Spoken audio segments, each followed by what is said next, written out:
High Earth energies, Taurus, Virgo, Capricorn, Ascendant, Sun, Moon, Venus, Rising, and those cross-watching, welcome to your Tarot Love Messages. Today we're going to take a look at and see what is going on in this connection. So we want to try and get to the truth of this connection. We want to see how your romantic energy is feeling. What are they thinking? What is it that you should know? Does this have staying power or does it not? It is going to be a general reading, so please just keep that in mind. There's also going to be a part 2 to this reading, and that's going to be made via the extension link below. And in part 2 of this reading, we're going to dive deeper into the messages. Okay, so we'll see what the cards say for us in part 1, and we'll delve a little bit deeper into the messages, so a little bit more detail in part 2. With all of that being said, let's go ahead, give the cards a shuffle, and let's begin. Also, just quickly reminding you guys, for those of you interested in a personalized reading with myself, I do offer personal readings, so please feel free to reach out and inquire. My email will be listed just below the video here, also where that show more section is. Alrighty, so let's begin here.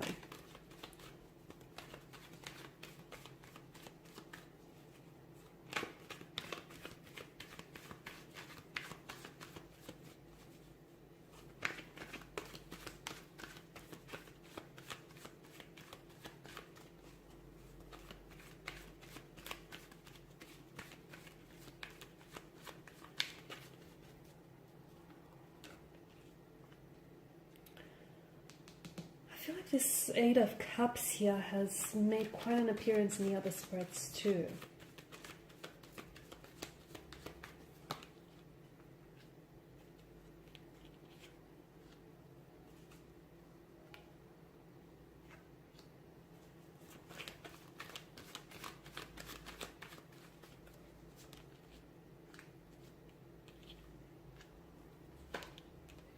So there's a lot of uncertainty from what I can see. There's a lot of confusion here. There could be some... to me, it feels like some things aren't exactly what they seem. With the Moon card, there's a lot of similar imagery happening in this card, and there's a very strong sense of duality. There's a lot of inconsistencies in the energies here from what I'm picking up. Your person may be really on and off. They may come on very strong, very hot and cold here. They could at times also pull back, okay? So this could also be someone who's a fluctuating presence in your life. They may be juggling between two different romantic prospects, two different romantic energies, or this could be you juggling between two very different romantic energies here. Just going back to the Moon card here, it's really, because of the similar imagery in the card here, it can be really hard to decipher what exactly is going on.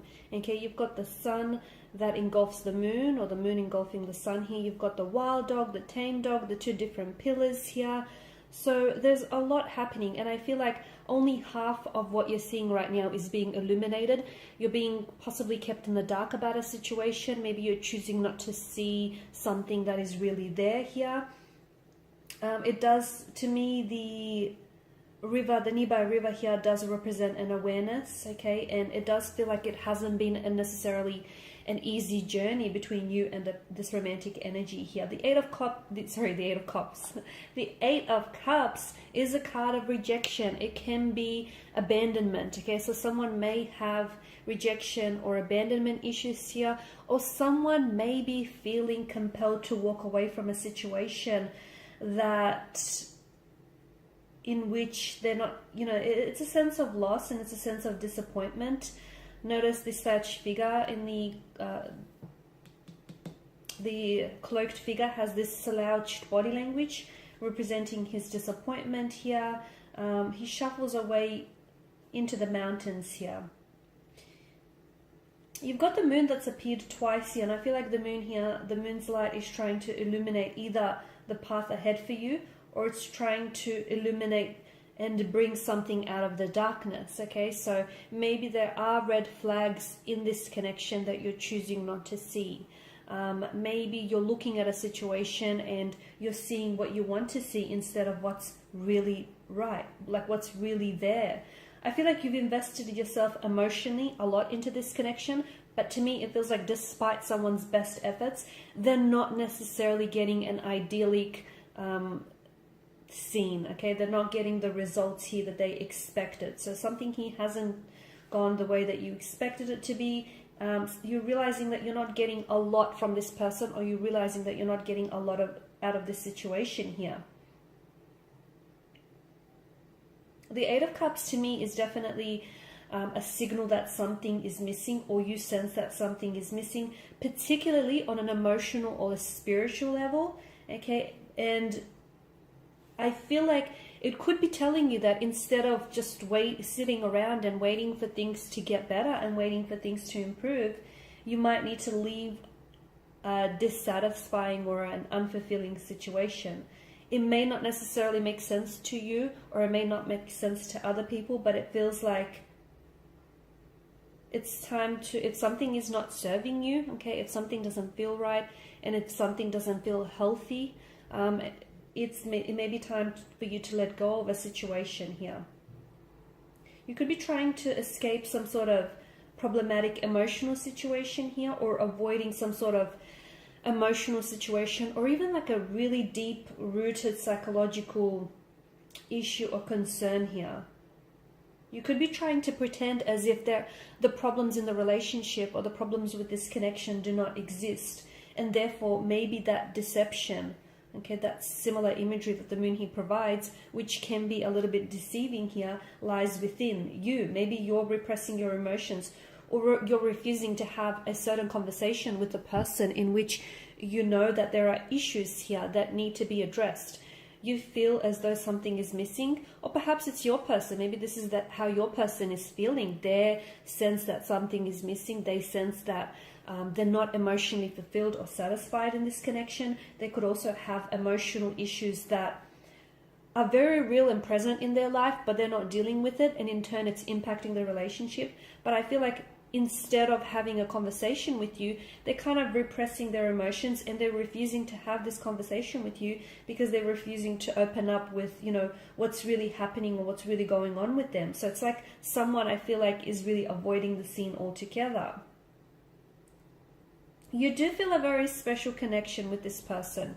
They feel quite connected with you as well, but I feel like, to me, there's so much cycles, okay? You've got the moon that's appeared twice, and the moon is, it goes through periods of growth and decline here. So it goes through cycles, and it's symbolic of stages in our life.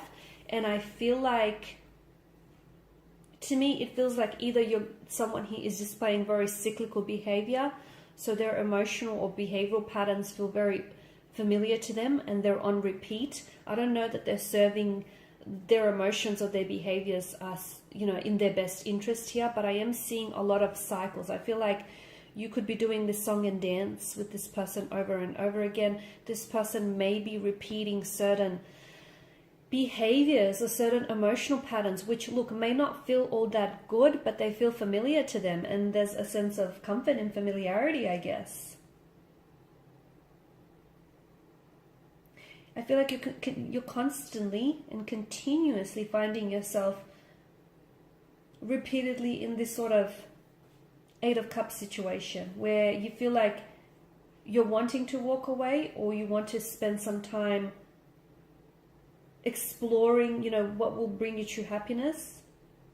But I feel like you're having a hard time, okay, because you've got this infinity loop where I feel like just as you pull away, you know, maybe they come back into the picture, or just as you distance yourself from this person, this is when they come on strong. It just feels like it's very imbalanced. It feels, this connection here, from what I'm seeing, feels very on and off, very hot and cold. I'm picking up a lot of inconsistencies here. Okay, because of the moon's presence here, you might need to check in with your intuition, or your person might need to check in with their intuition to truly understand, is this a situation where you need to give it one more chance? Because I feel like, to me, something feels very crowded here. Is it the energies? Is it the emotions here? It feels like there's more than two people involved in this connection, to be honest with you. It feels like maybe you're completely blissfully unaware, but I feel like maybe your person is attached to someone else, or they may still have lingering emotions for someone else. And I feel like the Moon card here is inviting for you to sort of listen to any intuitive associations or feelings that you get about this person and about the connection here, because I do feel like the Moon's light here is trying to light something up for you, okay? And there is some form of deception that I feel like is involved with this person. I feel like there is something that they're hiding from you. There's something that they're not telling you. There's something that they're keeping from you, which I feel like if you were to discover and if you were to find this out, it would either change or alter your perception of them or of this whole situation. So you absolutely deserve to know the truth. The truth doesn't have any versions. If it's being fabricated and diluted, it no longer is a truth. It's an embellishment. It's a lie here. So I feel like this person isn't being very honest with yourself. They may not even be honest with themselves in regards to the emotions that they feel for you. So in part 2, we're going to explore what exactly is a deception, where does it lie, what are they keeping from you, and why are they keeping it from you. I've also mentioned that I'm seeing behavioral patterns that this person is engaged in, and I don't think their behavioral patterns serve them well. I feel like it is something that's a bit unhealthy. It is something that's a bit toxic, and I feel like your person needs to be able to confront their pain individually, and they need to untangle the knots on some of these issues, whether they're emotional issues, psychological issues. But I feel like there's a lot of tension in their energies. There's a lot of conflict, a lot of uncertainty, a lot of confusion as well. I don't know that your person is 100% set on you and set on this connection. They feel as though there is something lacking. They feel as though maybe they want to keep their options open and, see whether they can form new connections. I'm also seeing, if you're not currently in contact with this person, I feel like someone here is definitely, they've kind of been spying on your social media pages. I feel like this is someone who's watching your stories very closely, watching the stuff that you post. There's a curiosity in their nature. I feel like they're not communicating with you, but they're sure watching your, whatever it is that you're posting very closely here, your photos, your interactions here. There's definitely a curiosity. What's the intention behind it? Are they trying to reconnect with you? Are they trying to revisit a connection with you? Do they want to patch things up? Do they want to choose you? Do they want to drop the third party for you? You know, what's going on? All behavior is motivated, and there is some intentions behind what it is that they're doing, because to me it feels like they're not necessarily communicating with you, or they're not communicating what they truly want to say. So in part 2, we are going to explore what exactly this is, because I do feel like this is something that you do deserve to know. You're probably better off knowing. I am seeing that there is a lot of layers, a lot of complexities, intricacies to this connection. I feel like the two of you have been through a lot. I'm also seeing that this person here has self-sabotaging behavior, and I feel like sometimes they potentially have a habit of trying to ruin what could possibly be a healthy relationship just because of their fears, anxieties, and insecurities here. Okay, so follow me for part 2 of the reading if you are interested in the extension, which is provided to you via the link below. For those of you interested in a personal reading, once again, my email is provided via the link below. Also, otherwise, I want to thank you guys for your time and your attention. It is greatly appreciated. I will be sharing with you more tarot love messages throughout the week, so stay tuned. Thanks, guys, again. Bye for now.